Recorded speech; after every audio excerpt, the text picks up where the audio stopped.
મથુરાપુરા ત્રીજી પેઢીએ પૂજા થાય. હા,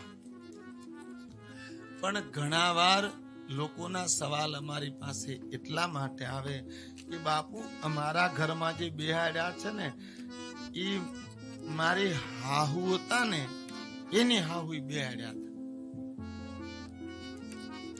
તો મારી હાહુ તો પૂજા કરતા હતા, એની હાહુ પૂજા કરતા હતા, તો હવે મારે કરવી પડે નહીં. કારણ કે એમનું જે જોડાણ હતું એ એના પતિ સુધી હતું, એની પત્ની સુધી હતું.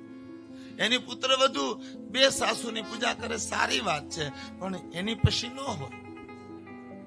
એ વૈદિક પરંપરા છે. ત્રીજી પેઢીએ વિદાય દેવી જ પડે તો તમારા કુળમાં પુનઃ સંતાનનો જન્મ થાય.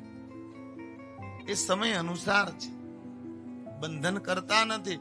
પણ કરવી હોય તો ભલે કરે, આપણને કઈ વાંધો નથી, કરી શકાય.